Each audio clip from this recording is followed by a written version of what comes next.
Now, today's guest is someone who I believe does this with every step, every word, and everything she takes on in her life. I've had the fortune of getting to know her over the last few years, and I can honestly say that not only is she one of the most genuine and kind-hearted people I know, she's also just one of the most loving and soulful people who truly wants to change lives. I have to start the episode by saying this. I believe today's guest is someone who's extremely on purpose. I'm speaking about the one and only Selena Gomez, one of the most globally and culturally celebrated artists, actors, producers, entrepreneurs, and most importantly, I know to her, philanthropists of her generation. As a recording artist, Selena has sold more than 210 million singles worldwide and has over 45 billion global streams. Her upcoming biographical documentary, which I want you to go and see, Selena Gomez, My Mind and Me, is out right now. I got to see it earlier. I'll tell you all about it. And in 2019, Selena launched her beauty line, Rare Beauty, exclusively with Sephora. As part of the partnership, Gomez announced the Rare Impact Fund, pledging to raise, this is outstanding, pledging to raise $100 million for mental health services for individuals in underserved communities. Philanthropy and activism have been key pillars of Selena's career, and she's used her platform to advocate for many important causes. Selena has raised millions of dollars for charity, including Global Citizen and the Lupus Research Alliance. Please welcome to the show, Selena Gomez. Selena, it is so wonderful to be with you. That was so nice. I felt very emotional, and I felt so honored. Thank you for saying those kind words. I meant every word. I think Thank you. Whenever I've sat with you, we've always had a conversation about purpose. Yep. Always had a conversation about service. Always had a conversation that's reflective. But I wanted to start with this because we are going to talk about lots of deep and meaningful things today. Yes. But I also wanted to start with this because it's my first memory of meeting you. And you've probably forgotten this, but at least for me, God. Here we go. Okay, so you'd come over for dinner. There's the first time we met. And I remember that we were about to eat. My wife had made dinner for us. And we say a prayer before we eat. But the prayer is chanted and sung somewhat in Sanskrit, which is a language that a lot of prayers are in for my practice. And I remember having to do it in front of you, and then afterwards opening my eyes and go, I just had to sing in front of Selena Gomez. That's right. And I actually do remember that. Do you remember how bad it was? Yes. You were like, I don't know if I should sing in front of you. I was like, please. I thought it was beautiful. I thought it was amazing. And also, just to say, the food was incredible. I remember that more than anything. I love that. Well, I wanted to start off by just saying to you that I truly believe that this documentary is so special, genuinely. Thank you. It's powerful, it's inspiring, and it's the work that we so deeply need right now. And your voice in the conversation, the global conversation around well-being and mental health is the most powerful voice there is. It really is. Thank you. And so when you put out a piece like this and you let us in, it only strengthens the conversation across the world. And that's something that you're doing. So I want to just start off by saying that from the bottom of my heart, I'm so grateful to you. Thank you for saying that. I think that is a huge part of why I decided to release it after having an internal battle. I mean, daily at one point, maybe I shouldn't do this. Maybe I shouldn't release it. And this is too honest. This is too much of myself. Until I realized that ultimately it was meant for something bigger. It wasn't just about me. It was about other people. And it took a life of its own and became what it is now, which I'm still nervous about. I'm still anxious about. But I think releasing it is a huge healing process for me. And it's me letting go of that version of myself. Wow. Yeah. That's so powerful to hear that. I mean, when I hear you say that I feel like you're one of these people that you serve in order to heal and you give in order to let go. And that's such a beautiful cycle, because I think often we think when we're going through things that the more insular we go. Right. But you're someone who opens up and says, here it is. I think, being in moments in my life, whether it was my health or personal life, friendships, relationships, I feel like giving myself completely to something is just the best way I can love. But I never wanted the pain that I endured to put some sort of guard on myself, an armor, if you will. And I never let that happen, because I still believe and I still hope. I hope for love, and I hope for healing, and I hope for change. And I never want to lose that.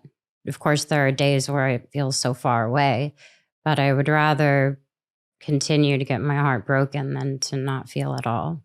That's the greatest sign of strength. I mean, that is such a powerful statement. And I think with a statement like that, you're encouraging so many people to feel heard. I mean, I think most of us feel far away from those things. Right. And we're scared to admit that. I mean, you start the documentary with the promise of, I'm going to share my darkest secrets. Yep. And when I heard that, I thought, wow, like, I was thinking, Selena, why is it that when we share what happens when we share our darkest secrets? Not just for you, but for any of us. When you're with your friends, when you're with your families, like, what does that do? I think at first it's frightening, but I feel like if you surround yourself with people who support you and love you, you have to be careful with who you share your story with.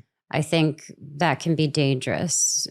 Sharing something that maybe was really hurtful, or sharing a story about your internal struggles to someone who may not be giving you the right advice, or guiding you another way that will only lead you to more pain, is scary. So first and foremost, I would say making sure you surround yourself with great people. And then I would say learn everything there is to learn once it's out. Once you say, okay, I'm dealing with depression, then find out every single thing you can about what that means. And when you have a relationship with depression, as opposed to, allowing it to keep sinking and inside of you, it's a little bit more freeing, I think, to understand yourself better. I want to know what triggers me. I want to know why I get depressed, and start asking yourself questions to open up yourself instead of, it's easier said than done, though, I should say. But instead of, keeping it in, I find that the biggest reward is letting it go.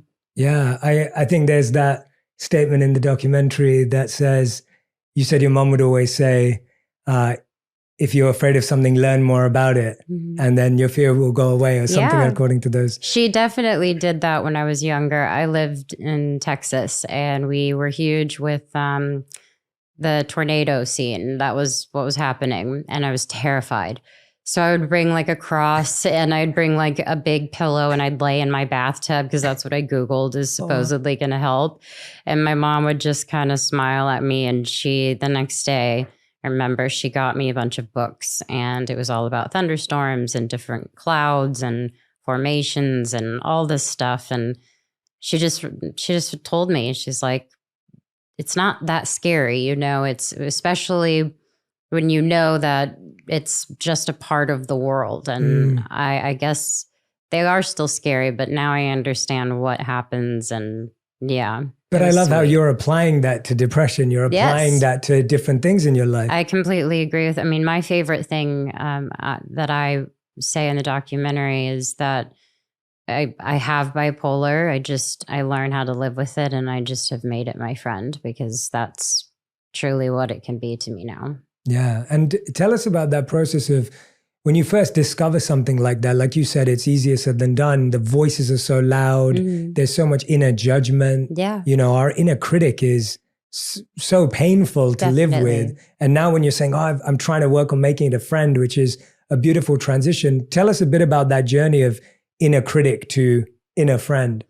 Well, to be honest, I've been to 4 treatment centers, and I have a lot of opinions on, rehabs, if you will, or, places to go. There's a lot that I don't agree with, but what I will say is throughout all of it, learning lessons through dialectical behavior therapy or cognitive behavioral therapy, there's something that's always been embedded in me throughout all of those different moments in my life. And that was always to recognize when something was happening to me, accepting it, And I think once I realized that this was something that wasn't going to go away, this wasn't something that was going to be fixed by going to these places. It was more so, what can I know about myself? Okay, if I kind of go down this road, I'm going to get triggered, and I know that feeling and I know how to avoid it.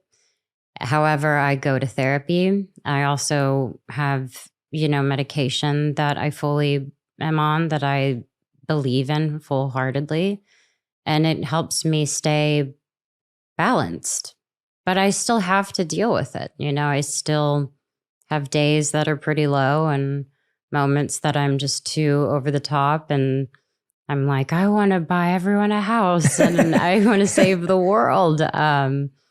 But I've learned to kind of understand it. And the best part about that is also my family and friends learning how to live with it too.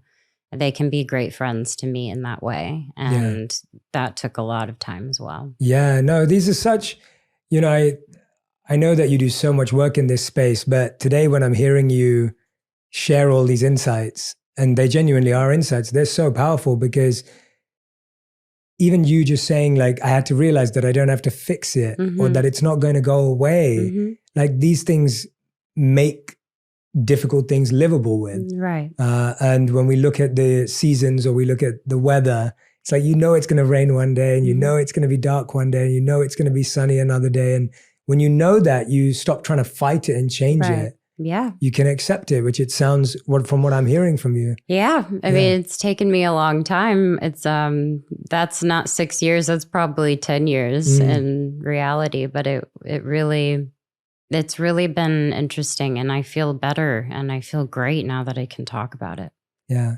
Yeah. The thing you keep mentioning today is letting go. And I think all of us are trying to know how to let go of old selves, old parts of ourselves, or parts that don't serve us anymore. And I remember when I lived as a monk, some of the areas that we'd live in, we'd come across a lot of snake skin.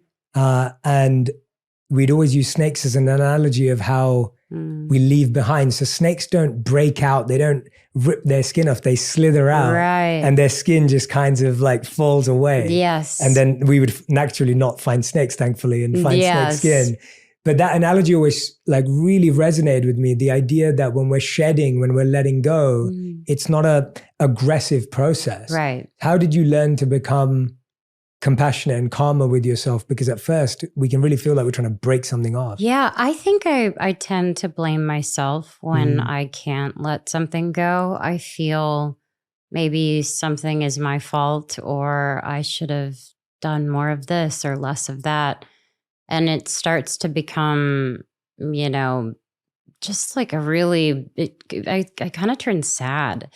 One thing I've noticed when I watched the documentary back for the first time, I didn't even recognize that girl anymore. And it broke my heart, because I was talking about my body and my image, and I just hate that I ever felt those feelings. And I think because I have a younger sister, there's been this huge responsibility given to me in a way that has helped me. And I say this about my fans as well, or people that have, grown with me. I've almost had to get back up every time, more so for them than myself. And that's something I've learned to really understand. It's healthy to want to be strong for other people, but I needed to recognize I needed to be strong for myself. And that took a while, and it took things like making myself uncomfortable and changing my thought process, changing the things I watch on TV, changing the music I'm listening to, little things that I can adjust that will perhaps change my mood or make me feel better instead of worse, It is some of these small things, isn't it? Yeah. Oh my gosh, I love scary movies, but I can't watch them all the time.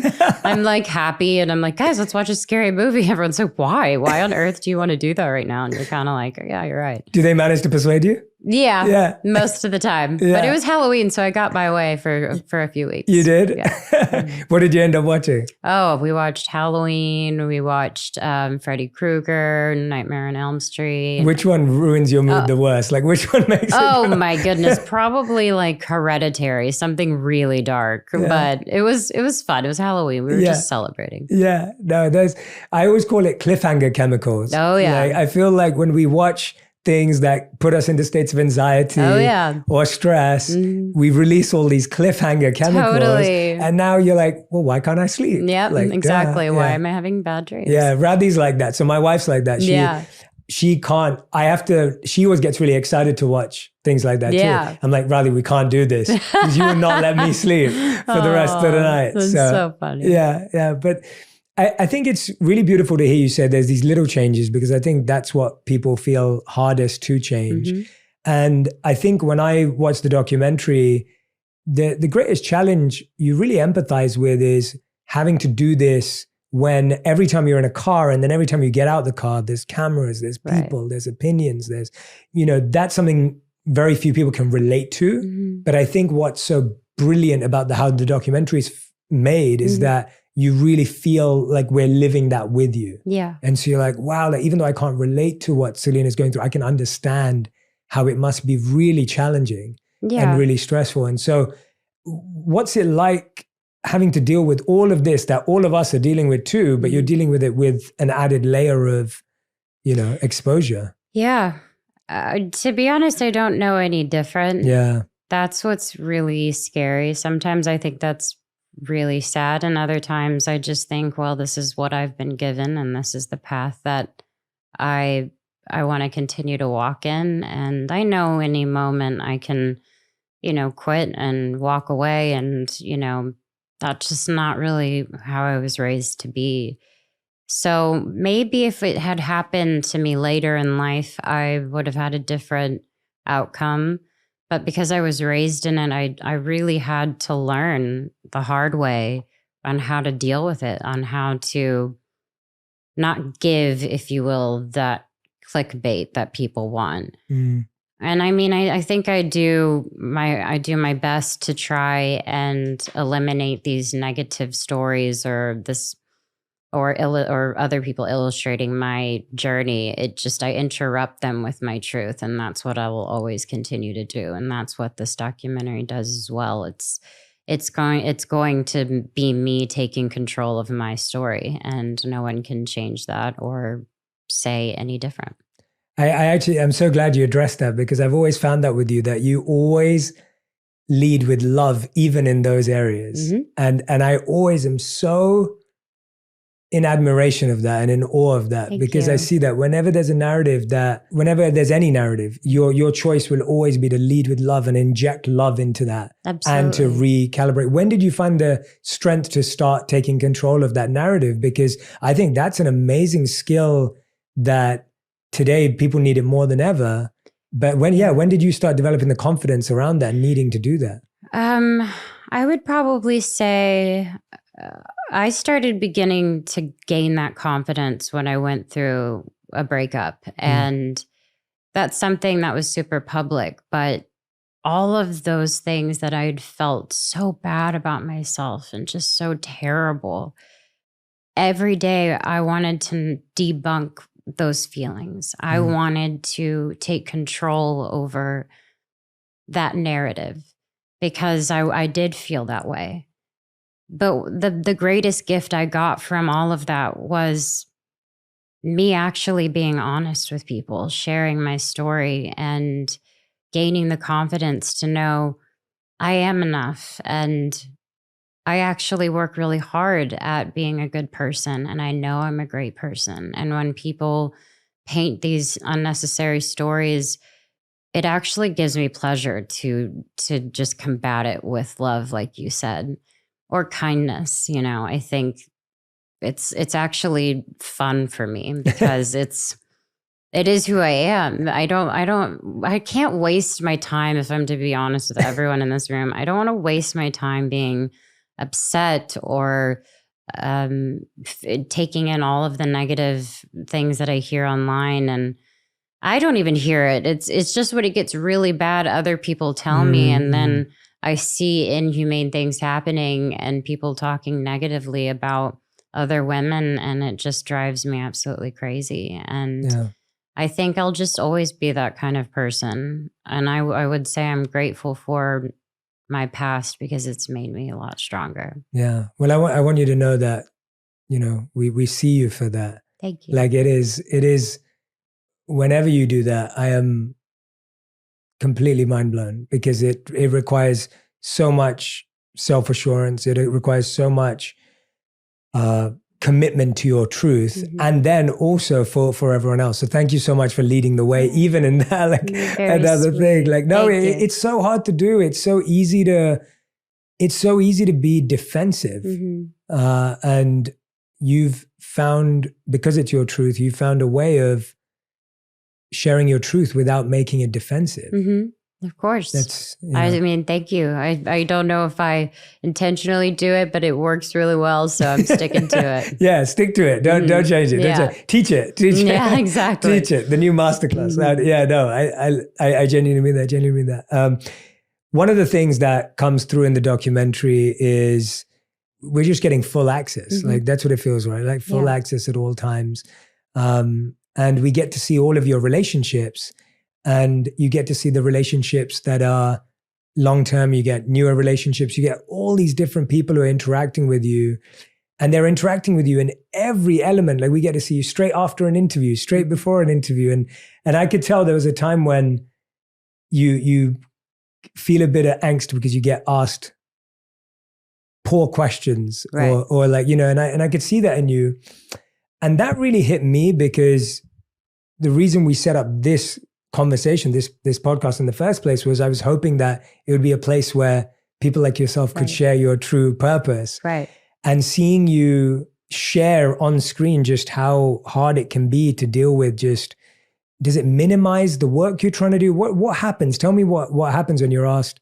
I actually just feel like insulted sometimes. I'm like, I sit in what I work. I mean, I work so hard. I love what I do. I love my job. I love talking about my job. There's different facets of my job that I love talking about for different reasons. And when I sit down and I have to do press from, starting at 8 a.m. till, whenever the night ends, it's frustrating. You want to spend that time talking about meaningful moments. And I wanted that to be in the documentary because I felt like I know that a lot of artists, maybe not everyone, but I know a lot of artists and people in my position feel that way. And I hope that it will only, maybe shift that a bit and maybe stop asking people what word you associate with marshmallow and maybe ask them how they're doing. Maybe just having a bit of an inspiration to do more and be better. And yeah, it actually is pretty crazy because that happens. It's weird. Yeah, it is really weird. And, yeah. and it's interesting because I feel like there's such a trend that's been created about asking people clickbaity, buzzy, moment questions. And then you think, well, but this is a human. Totally. With emotions and ideas and views. And I think often people think, oh, well, I've only got them for 10 minutes. So I better just ask them all this stuff. But you forget that there's a whole person behind that. The documentary really humanizes you. What parts of you did you really want people to understand better or see more that you think they haven't been able to see over time? Just, I guess, where I was meant to be. In the beginning, it really made me kind of sad. I wanted it to be a documentary that was really fun and about me doing this big tour. And instead, I felt so bad because we were filming these really intense moments. And then I had to stop filming. And I think I really ultimately wanted people to realize that I'm not really that put together. I can be, and I feel much better now, but I don't want people to ever look at me and think she has it all and she's figured it out and she is, perfect or Mhm. whatever. I hope no one thinks that, but I just don't ever want to be that kind of public figure. I want to be someone that hopefully could be a friend that could just disarm you from the celebrity-esque part of it. I just want to be someone that people can genuinely walk up to and say, hey, I understand what you walked through. I did too. And have a conversation with. Yeah. And why is that important? Why do you think it's important that, I guess for a long time, people did consider celebrity to be perfect, or maybe it was portrayed that way. Sometimes maybe it wasn't. But why do you think it's important for people to see that no one in the world, including me, anyone we're talking about, there's no one who's perfect? But why is that so important? It's important to me because I felt like I had to be when I was, when I was going through relationships, I felt like I had to be a certain way. That's why in 2016, I was talking about my body and talking about my appearance and talking about how, everyone's going to see me as this Disney kid. No one's going to take me seriously. All of those moments, that's kind of where, that's where all the confusion came from for me. Yeah. Yeah. Sense. No, that does make sense. That's a really fascinating answer because it's almost like you've had to live that way. Yeah. And then you're kind of unpacking it for everyone and breaking down that image that's created. And I think that definitely comes across. One of the things that stood out to me in that unpacking of the perfection element that you're talking about, we're so scared of imperfection because it reveals there's parts of us that are not ideal by some external comparison or by some internal trigger or some past experience where we have that feeling. How do you now deal with your imperfections? Like, how do you feel about parts of you that are not perfect? I'm okay with that. I actually think a lot of who I am are just a few things that are not perfect. Even down to my laugh. Sometimes I used to be insecure about my laugh, or, the fact that I'll always talk during a movie, or, I always do something minuscule. And I think little things like that make me happy because I feel like everybody else in the world. Recent, for example, a very small example, but this Halloween, I was a banana, and I genuinely just like got the cheapest outfit, put it on, and roam around Times Square with my friends and have the best time. And everyone kept sending me these memes because everybody else kind of went all out, and maybe I could have painted my face and done a little more, but everyone looked really sexy and fun. And literally I was a banana. That's basically sums up who I am to a T. And it was, that to me means that I don't have to be perfect all the time. I'd rather be that girl. Yeah. And how does that apply to work? Like, how does that perfectionist mindset work in terms of like music or creation or acting? Like, because that's beautiful in your personal life. It sounds like there's this acceptance of, we can be more in flow. But then how does that apply to like writing or creating or building? Like, well, I think I always say this in any session: there are no stupid questions. I always have to say that out loud because sometimes I genuinely will think, well, what does this mean? And how can I unpack this and create a song from this? Or how do I unpack this scene and do the best I can? There are mistakes that happen in the studio and on set that actually end up becoming a part of it. Me messing up a line actually ended up being funny and we kept it in the show. Or there's something I said in a lyric that was wrong and it ends up being the biggest hook that we've got. And I look for those moments. I crave those moments. That's a great example. I love all of those. And it just, that's what feels like magic, right? Like it's when the imperfection can somehow become a part of the process where you're just like, wow, this actually feels like we got somewhere. Mm-hmm. And so I think when we start, I love that idea applied both personally and professionally, because I think even the parts of ourselves that we consider to be imperfect, the parts of ourselves that we consider to be broken, Mm-hmm. when you start seeing use in those, when you Yeah. start seeing purpose in those, I It's a always di- say that there's blessing in the breaking. And every moment that you encounter in your life, even if it's just road rage, as simple as that, to maybe losing someone that you love, there is no perfect way to heal. There is no perfect way of dealing with something. It's more just, how am I going to be a better person? How am I going to make the best choice for myself so that I don't end up angry at that person on the highway, so that I don't end up ruining my day because of what someone did to me on the 405. I want to also say that, how can I turn something like losing someone I so dearly love into, well, how can I celebrate that person and the great things that they provided me or that they gave me? That takes a lot of work. So I don't say that lightly, but I try my hardest to do that. And I try to have my friends hold me accountable to reminding me, hey, let's try to flip this and try to turn it into something else. Yeah, absolutely. I think what I'm gathering from listening to you is that, again, you're not saying I've arrived and this is how I think now.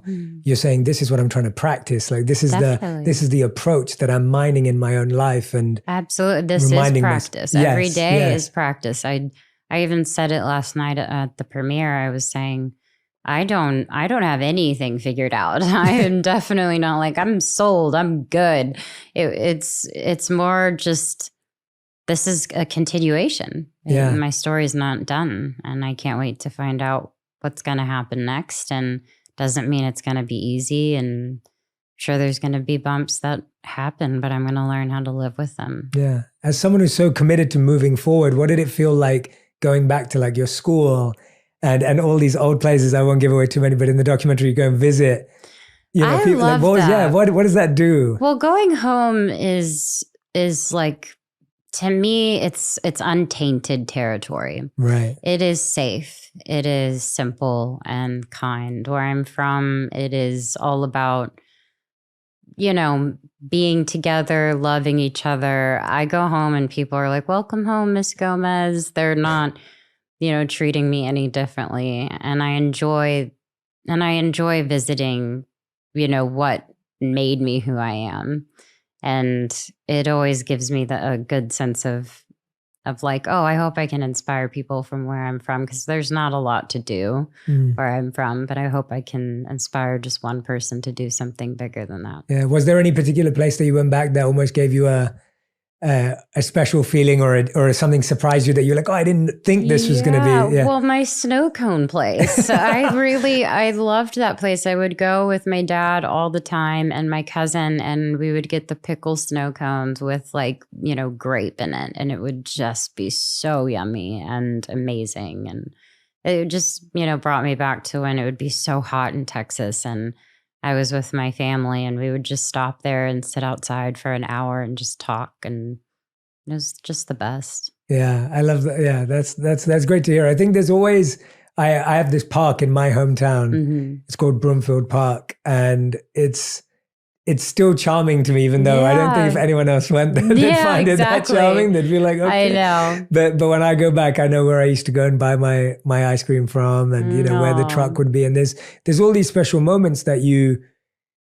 almost, but it sounds like, again, like it sounds like it's not like you're like, oh, I missed that. It's almost like that was a part of me, and it's a beautiful thing. But now I'm happy to be new. And even today when we were just walking over here and we were talking about just you finding places that fuel you. Yeah. And it seems like you've become open to saying, okay, it's okay that life is changing and transitioning. Yeah. And there's new places that feel more like home than old places.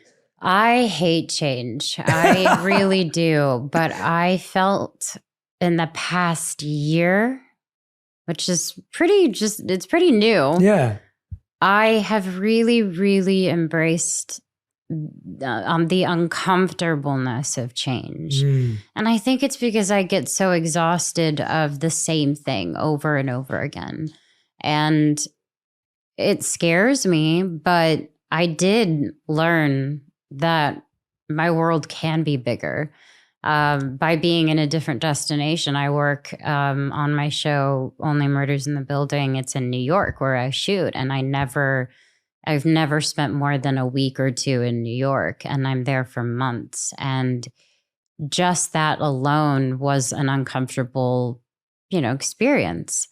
But I loved it. And I loved the friendships I made and the knowledge that I was gaining, the people I was around, the park and walking, and just how precious life is. It's celebrated. There's culture. It just becomes addicting to want to put yourself in these situations and see what happens. So I will say in the past year, I've felt more comfortable with change, and I'm grateful for it. And I'm going to continue to do that. And I want that. How did you get comfortable with that discomfort, I guess, in the first place? If you're someone who said, like hated change, didn't like change, like I guess obviously naturally work and everything like that. But was there something internally where you're like, okay, now I need to, because you've done uncomfortable things your whole life, right? Yeah, definitely. Like you've had to do so many difficult things, whether it's going on tour when you're young or transitioning careers. You've constantly done uncomfortable things. Yeah, but I think I had always kind of returned to the same behavior and the same pattern of maybe, well, I'm nervous of going out because I don't want to be seen today, or I'm going to just stay in because I feel anxious, or I don't want to go out to that event because I don't want to get seen. I was finding myself just being terrified of the world, and that just isn't a way of living. And it's easy to go do a job because, well, I'm with a bunch of people. They help me look good. I do my job. I smile and I'm done. But taking spontaneous trips or, getting out and going to the Balboa Park, which is a very simple park, just doing that kind of stuff is necessary. And I noticed that New York really helped me. It just really opened me up. The show is really great. And I think being around a bunch of New Yorkers, it does something to you, man. It's good. Yeah. Well, one of the biggest changes in atmosphere that you talk about in the documentary is you go to Africa. You're right. And that's a big change. Definitely. Even if it's a shorter period of time, but you were still there for a considerable... I was there for a week, yes. Yeah. But I mean, that definitely wasn't the first time that I had taken trips.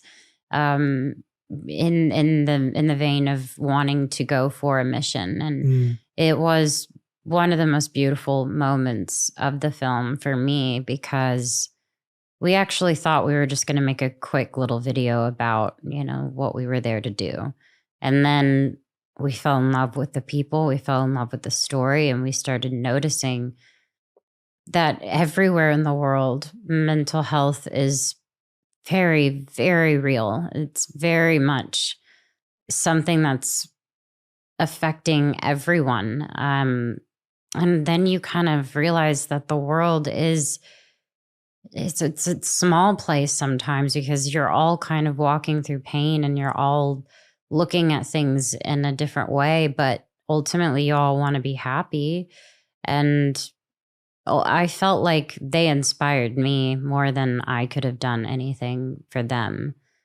It was a really beautiful trip. And yeah, it was one of my favorite moments of the film. People don't always understand how mental health exists ever in the world. When you said that they're also experiencing mental health, what was their experience of it compared to what we would understand as our experience in the US? Or yeah, well, I was talking to a woman named Betty, and she was, basically kind of the person touring or giving us the tour around the village and the schools. And she was lovely. But when we stopped to have a conversation, we just were sitting down, and she told me her story and how she was dealing with suicidal thoughts, and that how she went to a lake and sat there for 2 weeks contemplating. Not a day or an hour of moment. It was 2 weeks. And that was something that I felt floored by, because that's different. Obviously, we can have those thoughts, but she dismissed herself from everyone, and she had to find it with herself, when so many people don't need to walk through that alone, but she did. And she did it well, and she's proud of it. And now she is in an incredible school, and she's going to grow up to be the best influence for her village, for her sisters, for everyone that she's around. That's so, so special. And I'm just having those conversations with someone from across the world. It's mind blowing. You don't really know what people are walking through until you do stop and have a conversation. 2 weeks. That, Can't imagine that feeling, what you must be walking through for 2 weeks to just be sitting there. And did she feel the same from your deeper conversation with her? Did she feel the same feeling that a lot of people do here, where it's like, I don't know who to talk to, and I don't know who to open up to, and I don't know who to trust? She thought that she needed to be everything for her family, and she felt like she was letting them down. Same thing of not feeling good enough, not feeling like her being there would even be helpful. And you do find the similarities in it. And that's how I felt like I bonded with her. It's incredible, right? Like cross culture, cross world, to have a human moment like that with someone. What purpose have those missions played in your life, in terms of, like you said, this is not the first time you've been out, and I'm sure it's not the last as well. No. It's something that you want to continue to do. I mean, there was a moment in the documentary where you don't want to leave. Yeah. I don't think I necessarily will always be broadcasting when I'm taking these trips, or wanting to do more and help and travel. So I think that I will probably have these quarterly, or even just maybe once a year. I kind of have to set time apart for that, and I make it a priority, just because I feel personally that everyone is my brother and sister. We're all here together, living, being, and, wanting to navigate life together. And I want to continue to travel the world and be able to spread some sort of message, or bring change in some form. I don't know, something, I want to be able to continue to always do something. And eventually I do believe my life will end up being something along the lines of doing the things that you do, I got a few more things to do first. But eventually, yes. Well, you're already doing them. You're already doing them. And there's that moment. There's the moment in the documentary, I think you're asked through a mirror envelope question. What is your greatest dream, or your ultimate dream, I think is the word. And this is exactly what you say. You say, I want to find a way to change lives. And I want to find a way to impact lives. And I think when people think of their ultimate dream, that's not the natural thing that comes to their mind. Right. When did helping others become such a big understanding others as well? Because it's not just, I know you feel you're growing from these experiences. When did that become an ultimate dream? Like, when did that, what was your dream as a little girl? And then, how did that evolve? I think that I was just going to say my mom. I mean, from a very young age, we didn't have a lot, but it didn't matter. It was every Thanksgiving we were going to, we would go and help out in soup kitchens.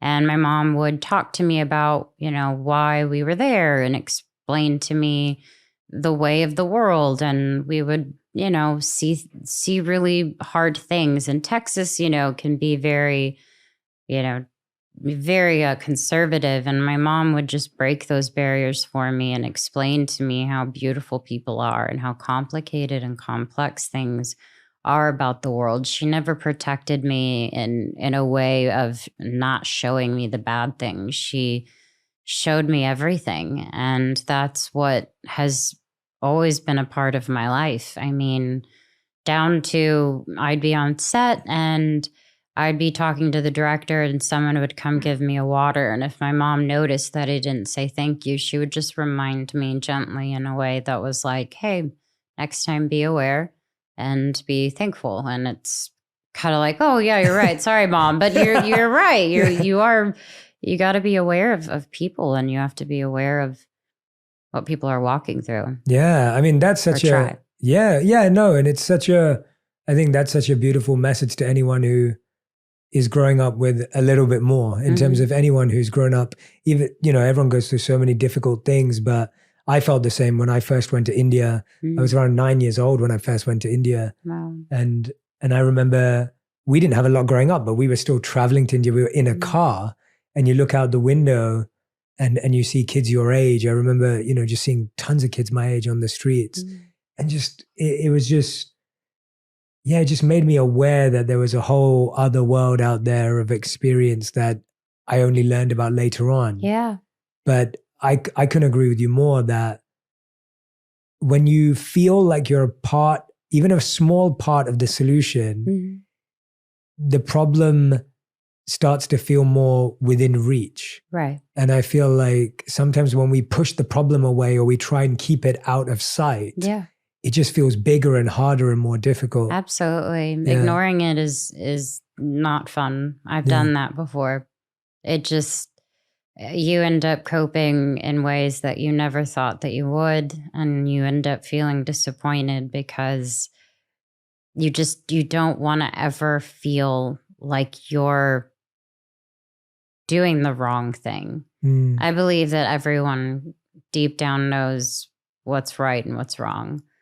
And when you're at your rock bottom, if you will, because I believe that everybody does eventually have one of those moments, hopefully it's just going to get lighter and lighter because you can start to attack it in a way where, how do I approach this and figure out how to get myself out of this state of mind? And I've learned how to do that in the past few years, and I'm really grateful for it. It's a choice sometimes, but then I also hate when people say that because sometimes I genuinely wake up in a depressive state and I can't get out of bed, but I allow myself to have that day and just focus on things that can make me feel better instead of pushing it away and saying, no, it's fine. I'm going to go out. I'm going to go do something. I'm going to go get my adrenaline up. I'm going to ignore it and ignore it and ignore it. It doesn't help at all. Yeah. And you just said there that everyone goes through a rock bottom moment. Yeah. Like everyone goes through that in their life in different ways.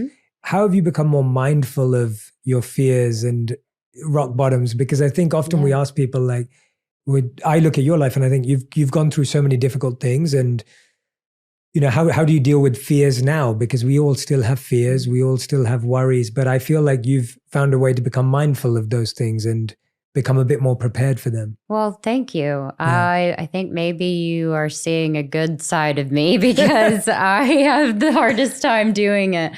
I don't know. My fears are relatively, they're quieter, maybe I should say. Like, for example, this documentary coming out, I am still nervous. I'm nervous for the reaction, even though I know that I have good intentions behind it.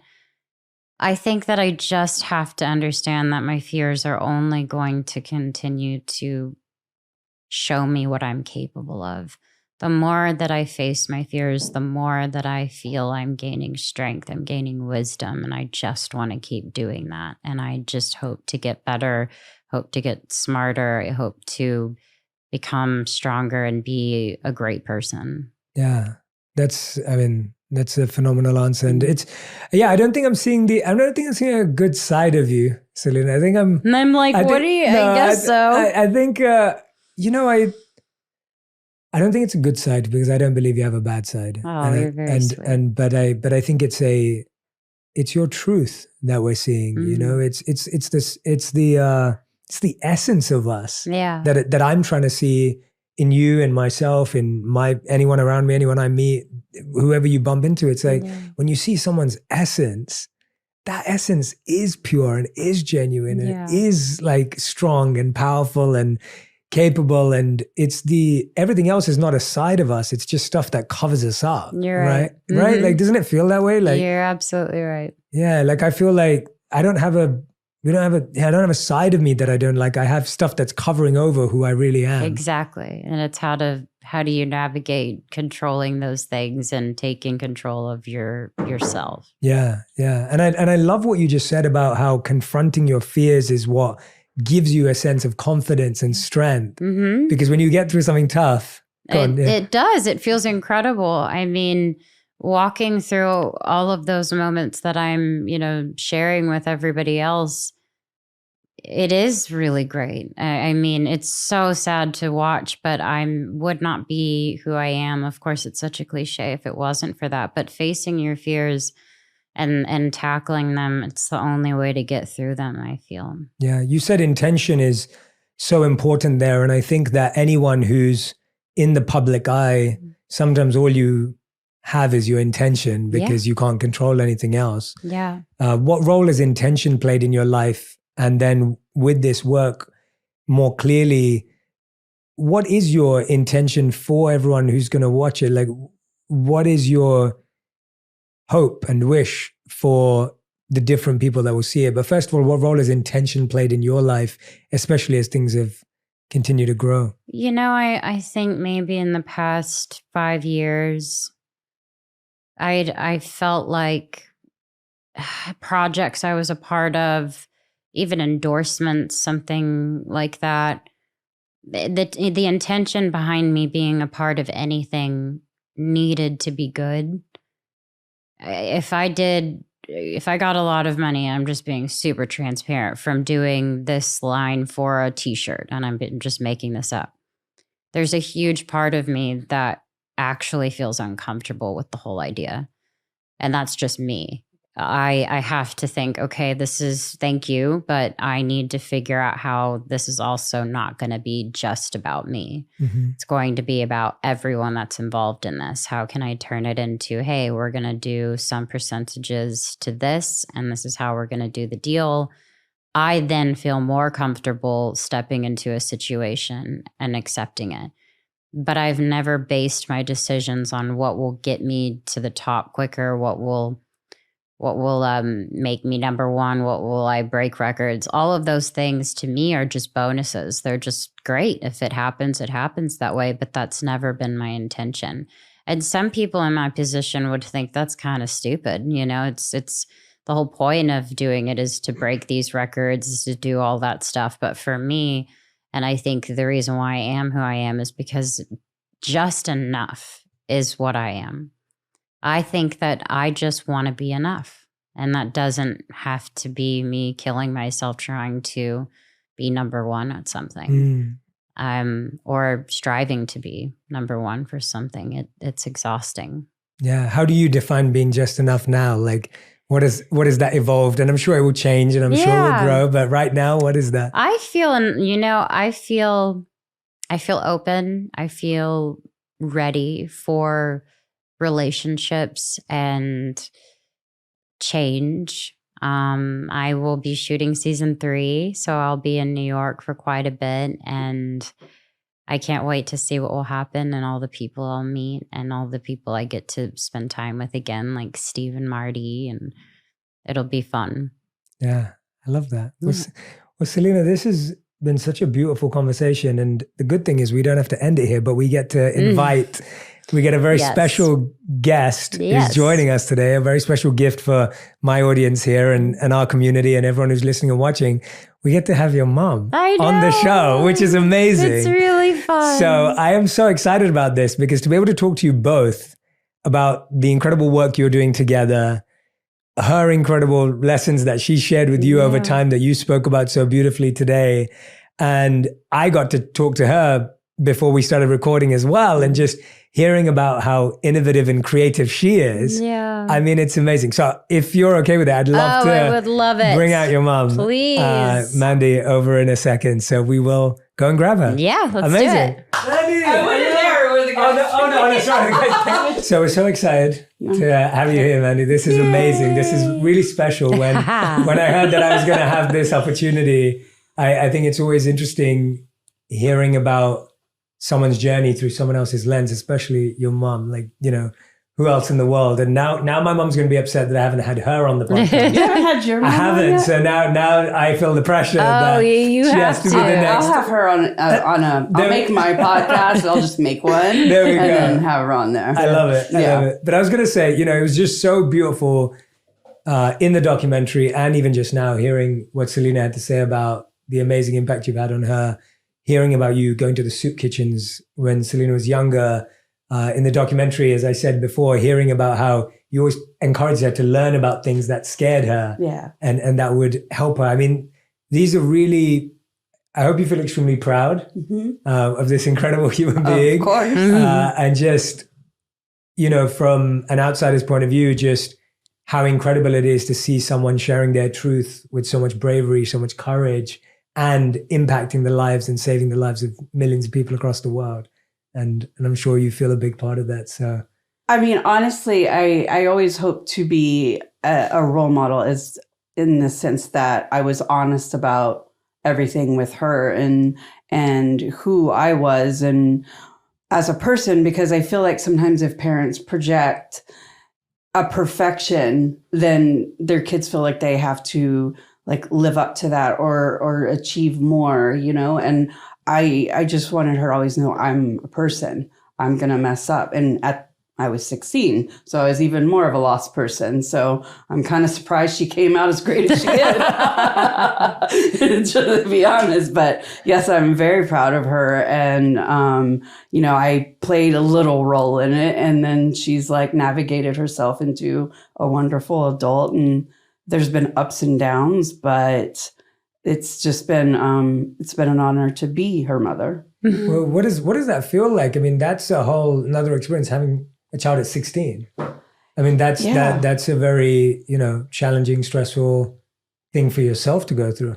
You're obviously not mentally in a space to be raising a child because you are a child and you're trying to figure out who you are. And even in some of my really hard times, I feel Selena came into this world at the perfect time because I was really lost myself and I wasn't going down the right path. And then when I found out I was pregnant, I was like, oh, I have someone who's I'm responsible for, and they're going to look up to me for guidance.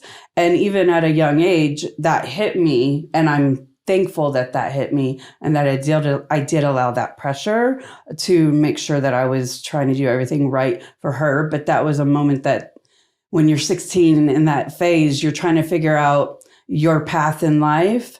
And I think I kind of lost a little path of my life because I had something more important to like take over. And I think that the delay adolescence is something that I felt like even now, I still feel like I'm a little bit youthful, even though I'm like creaking and popping when I walk. I still sometimes feel like I have a little bit more adolescence in me and still things to learn. And so as a teen, it was really challenging, and it was really one of those beautiful like vortexes of being young and being able to keep up with a child and having that energy. So I was able to go to school. I went to a conservatory after.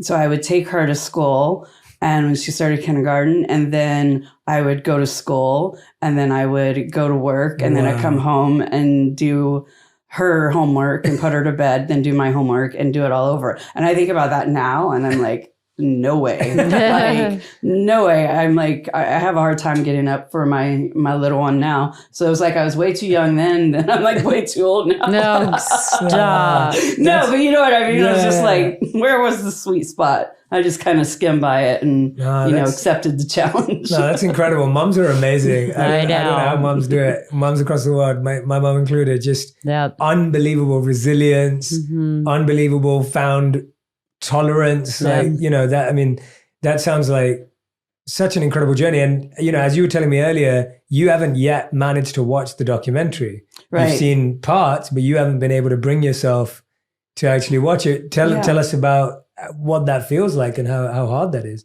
Well, first, everyone's telling me how fabulous it is. So it's like making me more and more eager to kind of put that guard down. But the reason why is because like we lived some of that together. We've went through that and we've found healing and we've moved past some of it.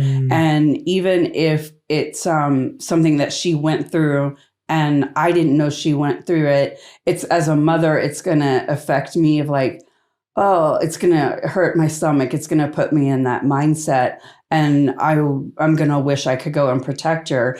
And she, you know, she was amazing and came through so much that I already feel like I protect you a lot. Yeah. And I was like, maybe I could just get through the holidays to not where I'm going up to her all the time going, I'm sorry, I didn't know. You know, because mothers do, like, you know, you want to take away your kid's pain. You don't want them to have to experience that, even though that is part of developing who they're going to be and, you know, who we all are, is our pain and our suffering and our growth. So it's like either I'm going to have to be in that mood where it's that time where I'm just like, I'm not getting out of bed today. And I already know I'm going to be a little funky, and then watch it and then just be alone and kind of cry and then call her and tell her I'm sorry that I wasn't there in that moment. But, you know, you just can't helicopter parent. Yeah. So it just feels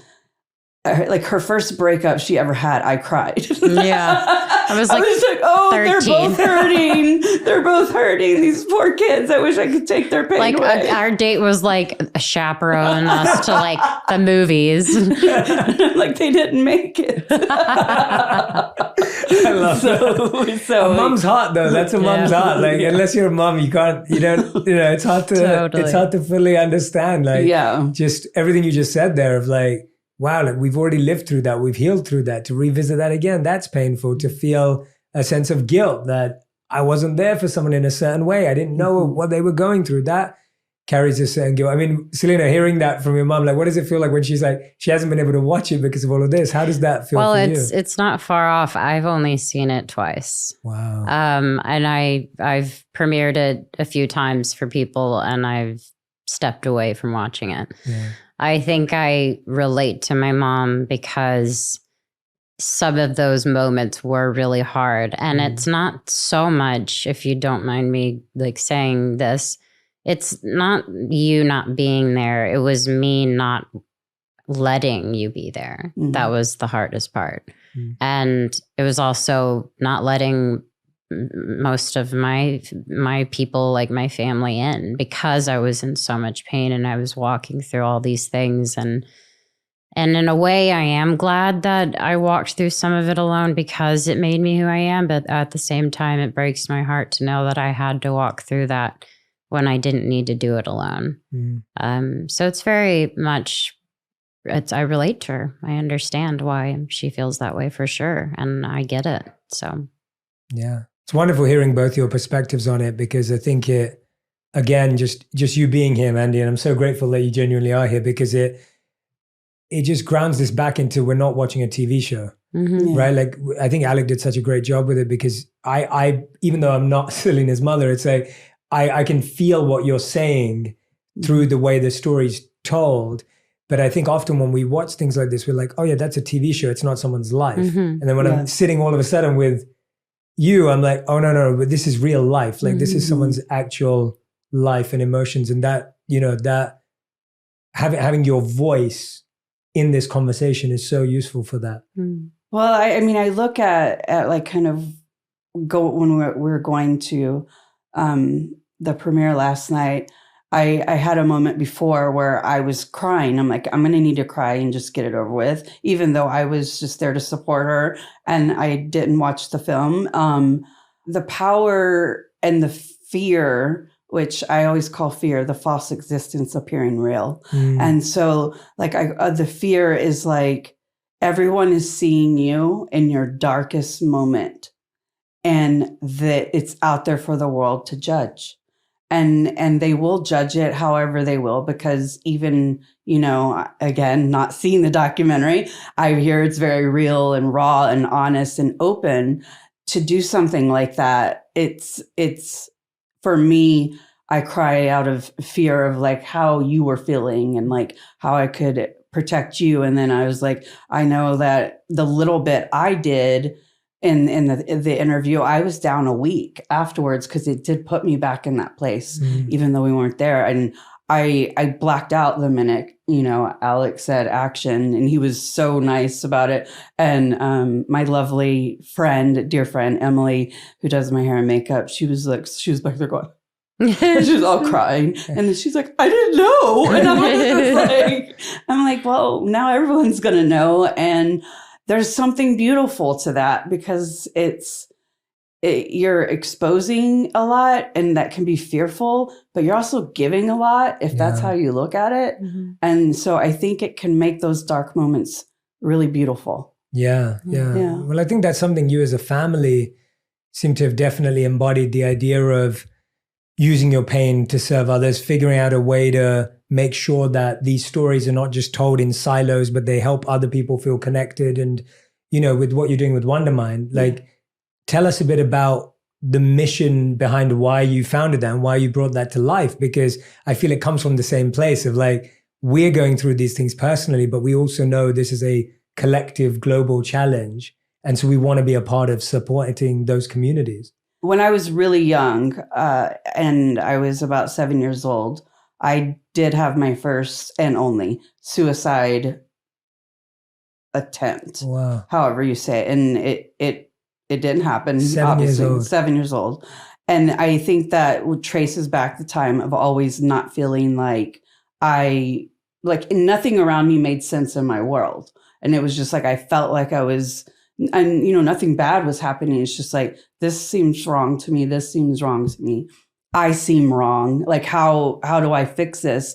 But from that moment, I've always carried, I think, that moment in my life, in my mind, of like not wanting anyone to ever feel that way, which is what led us to 13 Reasons Why and some of her fans opening up to us. When I read that, I knew that needed to be a conversational piece. And from the response of what it did and opening those conversations, it inspired me to do more, but it was like about the timing of what we wanted to do and how we're going to use it. And so collaborating and figuring out what's missing out there as a support system was the ecosystem that we're planning and working tirelessly to create, where all of it is cohesive and you have one place to go to see that, we actually targeted really a filter of feelings. So everybody has feelings that might not be a diagnosed medical condition, but also how can we put out content every day that, keeps it light, but keeps it real and keeps it open for conversation, and build a community where everyone will feel safe and not ashamed of like a feeling that they're having, and not ashamed. I heard you guys talking about perfection. It's like, I don't like to pretend there is perfection. I think perfection kind of puts a little bit of pressure whenever you can just be. Like, just be. And like, so I'm not a big social media fan, but definitely go to Wondermind where we share positive messages. But I think what, inspired me was creating this for everyone, and content for people to have access to that can't afford to get treatment or don't need treatment, but they need someone to say, hey, check this out. So it's really for everybody. Yeah. Thank you so much for sharing your personal experience though, because I can imagine that, the fact that you've held that close to you for this long and now that's coming out in this beautiful way, but when you're holding on to it, it doesn't feel that beautiful always. I mean, Selena, how old were you when you first learned about your mom? Well, I don't think, and this is probably fair enough to say, like she never really hid a lot of stuff. Wow. When I was younger, I never was aware that we didn't have enough. She did such a great job of, I feel weird talking about you in your right ear, but you did, Mama. You did, of being. Like, who's this woman you speak of? Of like explaining situations to me that we would be in. And I feel around 18, I kind of started to realize more of her story. And obviously it broke my heart. And there are things that I never knew were going on. And she did such a great job of just letting me have a really great childhood. And then once I realized we could be open and honest with each other, that's kind of how Wondermind started as well. We really, ended up working together on an interview, and we shared such interests with the person that was interviewing with us, and we thought, hey, this is something we could probably do together. And it happened that way, and it's been really fun. I do want to, I know this is like a love fest, but like I do want to, there's a moment that like you touched me during that time that I don't even know if you remember.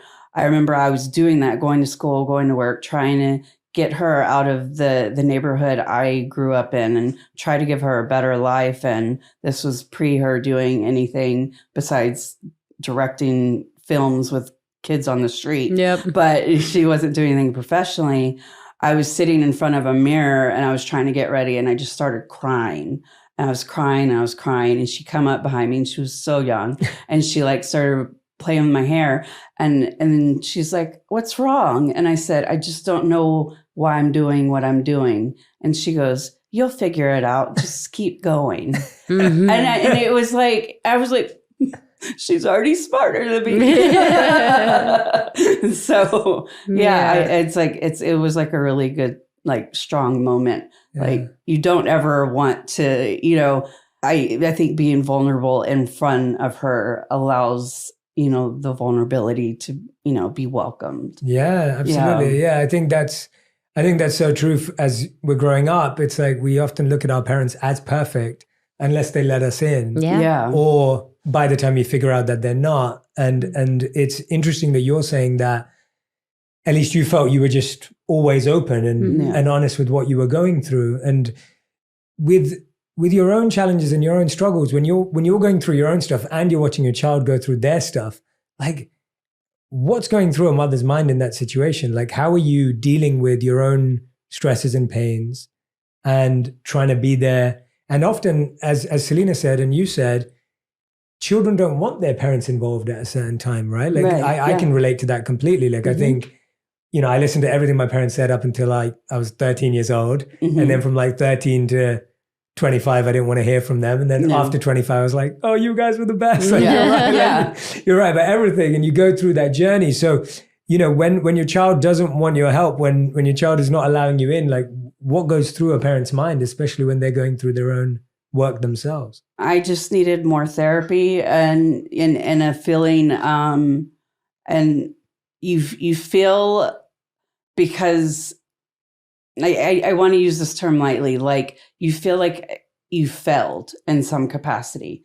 So then you're like, I know I took that opportunity to try to see maybe where were the missteps I took as a parent. Was I too open with her? Was I too liberal with her? Or, should I not let her do Barney? Like it's just all these decisions that you make, you would just reflect on. And I think as parents, we have this capacity to decompartmentalize your feelings and then prioritizing everyone else's. Like I was telling you earlier when we were talking, it's easier to bury your stuff and then kind of focus, which then becomes unhealthy for the receiving party and for yourself because you're not taking care of yourself.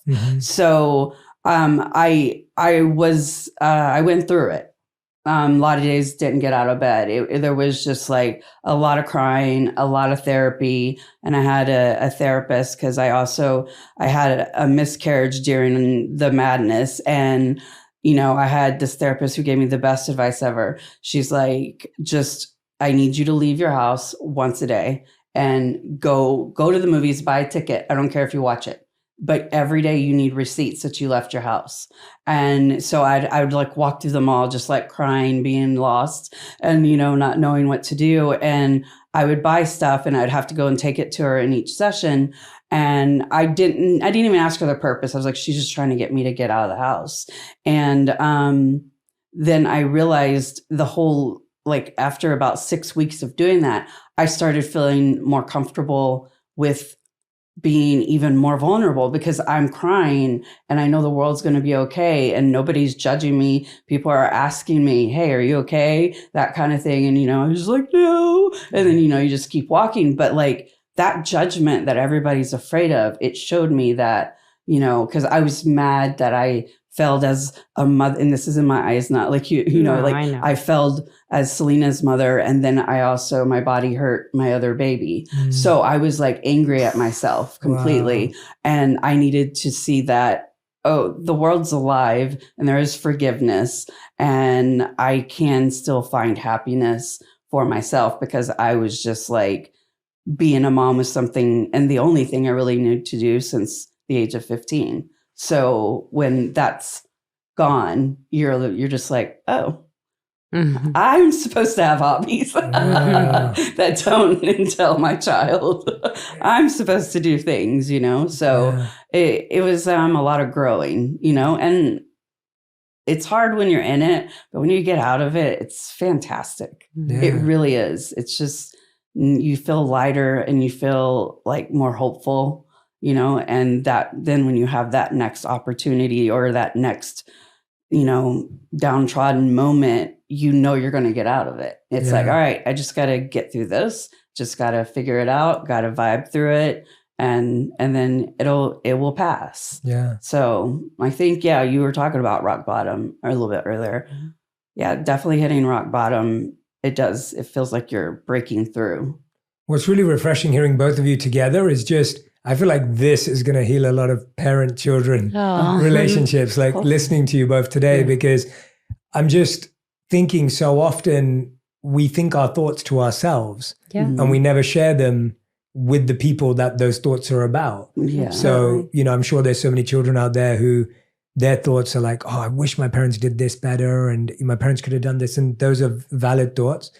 And then there's parents out there at the same time having the same thought of like, I wish I didn't do that to them. And and often we just never find out. We never know because we don't get to have these open, honest dialogues. And so I really think this, on top of everything you both are doing, this is really going to inspire a lot of parents and kids. Yeah, it's because it's even listening to you, I'm thinking of my parents and I'm thinking of my friends' parents and I'm thinking everyone needs to be able to open their heart, because somewhere everyone's painting themselves the villain and someone's painting themselves as the person who messed up and got everything wrong. Yeah. And in our head, we're thinking, they got away with it, or, they're not aware of it. So I find, were you always open to therapy and always open to this self-work? Was that a part of who you were as well always? And that was, or was that something you kind of turned to at a certain point? I will tell you a haunting little secret that when I was really young in junior high, I wanted to be a criminal psychologist. So that's why I always say that she's making fun of me in murders because I am that person. Yeah. But I was already reading on serial killers at that age because I was fascinated with the mindset. How that person becomes. And I didn't come from, an environment where therapy was even talked about, but I just, at a certain age, I really felt like super depressed. And so I had to go out and explore it myself and go through tons of doctors. And, you would say one thing and it was just like, they go, hey, are you seeing things? I'm like, I saw a black butterfly the other day. And they go, oh, so you're hallucinating. And I'm like, am I? So like I had to go, and I wasn't, but it was a real black butterfly. So but I had to learn like how to understand myself and my mind on my own. And finally, I went away to a facility, and it was the first time I got to really spend all that time. It was best 28 days that I spent, on myself. And you just like, you have to kind of build that relationship with your mind. And I think people are so afraid of being honest with themselves because then they have to face it. But what like helped me is I realized in this relationship, I was parenting her the way I needed to be parented, not what she was needing. And that is how I feel like I made my contribution to healing. This relationship was like, okay, pull back.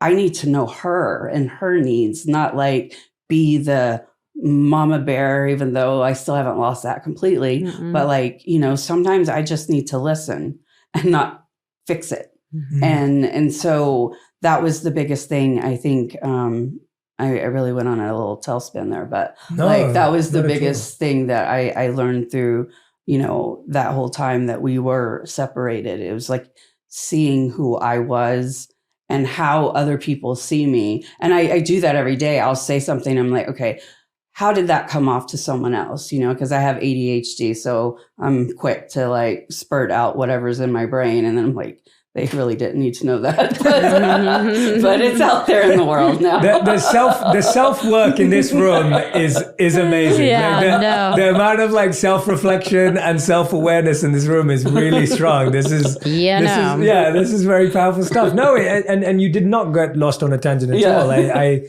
think everything you just shared with us, even you just coming to that conclusion of knowing that you're parenting someone that you deeply love in a way that you wanted to be parented, I think that is at the core of so much of how we all live. Yeah. Right? We're all loving people the way we wish we were loved, and we're all hurting people the way we wish we weren't hurt. And it's just fascinating when we finally, look beneath the surface and uncover why it's all there and where it is. And to do that together and separately. I love this idea that there were times when you had to do this at a distance from each other as well. Yeah. I think that's such a healthy message to be out there as well in the world. I think we're often all trying to solve all our issues in the same place. Yeah. And that creates, definitely. I think there are moments even in friendships where it was necessary for me to take a step back and figure out what is serving me, what's not serving me, what makes me happy, what's challenging me, what's helping me move forward versus what's not. I think it's really important. I think when we're looking from the outside in, we limit people to certain experiences we remember them for, certain people we expect them to be with, people that they're meant to be around, the way families are meant to be. Like there's all these meant to be's. Yeah. And then it's like, well, no, in reality, there's space, there's distance, there's reflection, there's the need for all of these things. Yeah.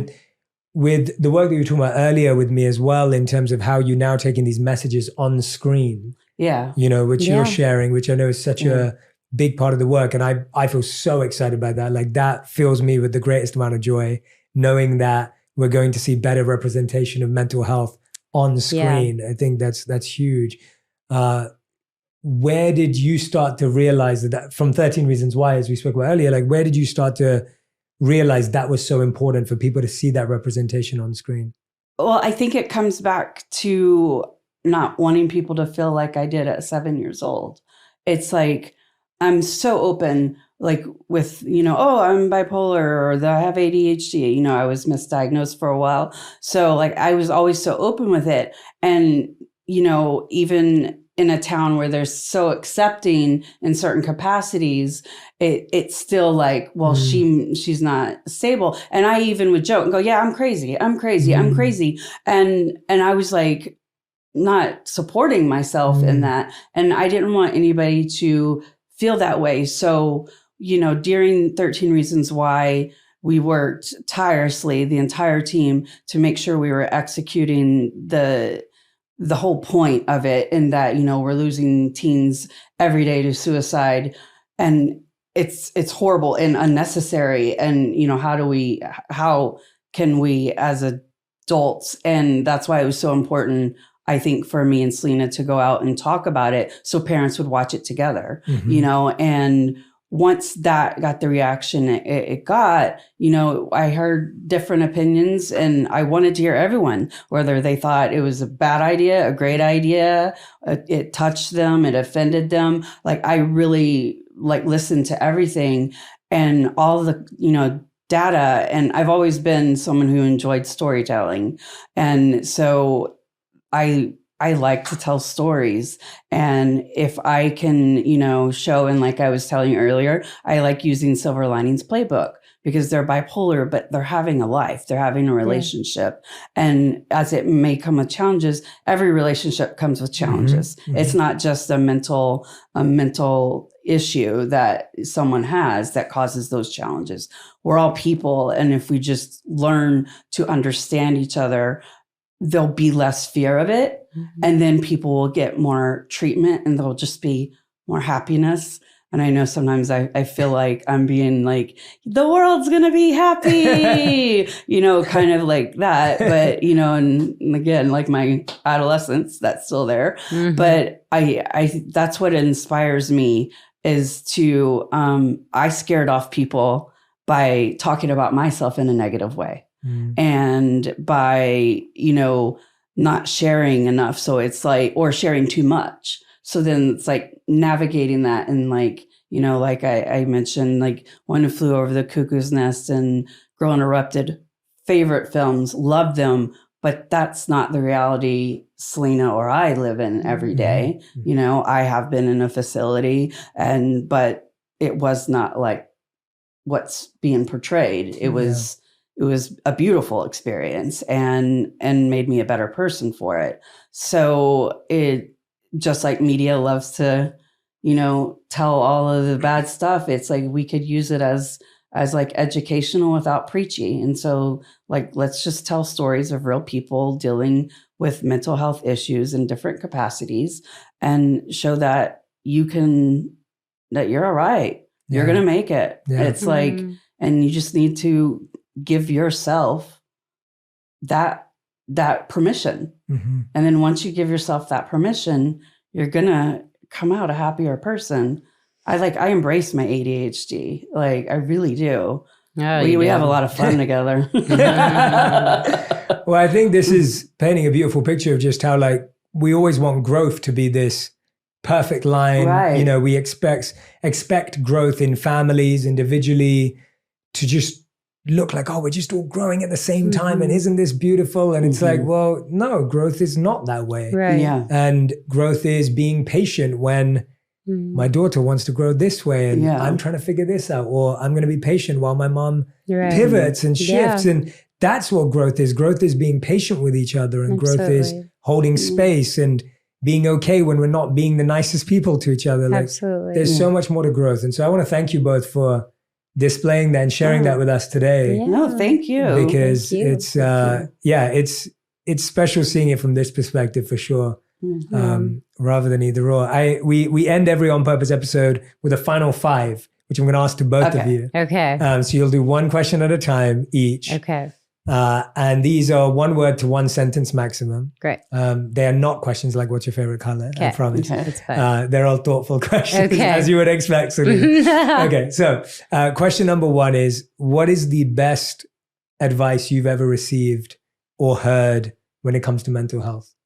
I'm sure it's like in a Brene Brown book. I'm I'm feeling like greatly. that's Right on my wrist. Yeah. I think the best advice that had been given is probably what I have thoroughly said throughout my documentary and speaking with you is learning how to make it a part of your life. Like that's why I say make it your friend.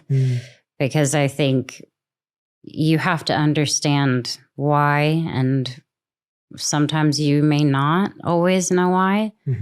But if you can understand that it's a feeling, like my mom said, where maybe this will pass and maybe you just got to go through it, and you have to have the day in bed crying. You have to do those things in order to figure out what it is that's going to set you free from it. Maybe that would be Great it. advice. There's Make it a something. practice, yeah. I think mine was take your time. That was what I was told when I went to That's treatment. freeing. Yeah. Take your time. It's really good. Yeah. Yeah. What's some of the second question? What's some of the worst advice you've ever heard or received when it comes to mental health? That it's all in my head and I can just control it. Like stop having bad thoughts. Yeah. Yeah. I was going to say somewhere along the lines of like, you're fine I mean, yeah, I had someone say to me literally, like, you're so dramatic, you make up everything, you know, and that was so hurtful. The worst. I found the worst. Calm down. It's like, has that ever worked? Good answers. All right. Question number 3. How would you both define individually your current purpose in life? I fully feel that I am exactly where I'm meant to be. I am meant to share my story. And in this season of my life, I want to be loved the way I love people. I want to give the way people have so generously given to me. And I want to continue to work on becoming a better and a happier person every day. It's a beautiful purpose. I've received, so now I want to give. Powerful. Wow. This is really beautiful answers. Question number 4. What's something you used to value that you don't value that much anymore? Oh, people's opinions. Yes, I agree. It's so exhausting. I would say it is nice to hear great things, but I accept compliments in a manner where I can appreciate them, but I have to learn how to just know that I got to keep a straight head. I got to understand that everything is a gift and not to let things get to my head. Mm-hmm. Yeah, because I always say, if you accept all the compliments internally, then you'll have to accept all the negative. So just be careful. Be selective with what you let in. Yeah. Yeah. Yeah, there's a beautiful quote. I can't remember who said it, but it says, don't let compliments get to your head and criticism get to your heart. Yeah, I love that. Yeah, I love that. That was very poetic with what I was trying to say. It's been said for thousands of years. Thank you for just repeating it. No, but I think it's such a beautiful. Great. Yeah, it is. And I think that's also when we're mindful of giving compliments to others. I think something that I've learned is that I enjoy. And we've talked about this today. I really enjoy the art of learning to see someone's essence. It's something that I try and live by and then when you want to compliment someone, it's like, how do you give a compliment that isn't empty flattery or that isn't just surface level? And I think when we get compliments like that, they don't go to our head, they do go to our heart. Yeah, and, absolutely. And it's different. So I hope that we can also learn to compliment each other in more beautiful and genuine ways. 5th and final question number 5 is, if you could create one law that everyone in the world had to follow, what would it be? Practicing forgiveness. Wow. I probably would say something super simple and cheesy, but treat others the way you want to be treated. Yeah. And then we throw in the forgiveness. Yeah. Honestly, that's the biggest thing. Yeah. Forgiveness. Yeah. Yeah. I say we campaign. All right, let's do it, Mom. Forgiveness campaign. That's right. Wait, can I ask you a question? Of course you can, yeah. Okay. When is the last time you did something for the first time? Ooh. Wow, where did that come from? Okay, when was the last time I did I've been something practicing. for the first time? The most interesting answer that came to mind straight away, even though it was a couple of months ago now, I went trekking with gorillas in Rwanda. Wow. And it was amazing. It was a few months ago, and it was the most incredible experience of my entire life. That sounds wild. Yeah, so they're mountain gorilla, and they don't have any technology on them, or they're not treated a certain way. They're not in a zoo, or they're not trapped. You're in their home, and you have to set out early in the morning to go and look for them.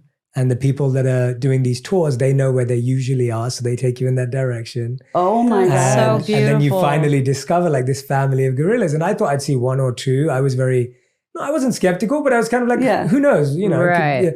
We saw 18 gorillas, like a family. Just did they cuddle you? So no, I wish. That's all I want to see is Jay being cuddled by a gorilla. They cuddle each other. Yeah. But they don't, the guides tell us that the only thing you have to do is maintain your distance. Okay. You're not allowed to try and touch them or their kids because they see that as violent. Of course. But the gorillas are just so peaceful and they're so calm. And they have this sound that they make. This was my favorite part of the experience. So we were told by our guide that if you make this sound, it basically tells the gorillas, we come in peace.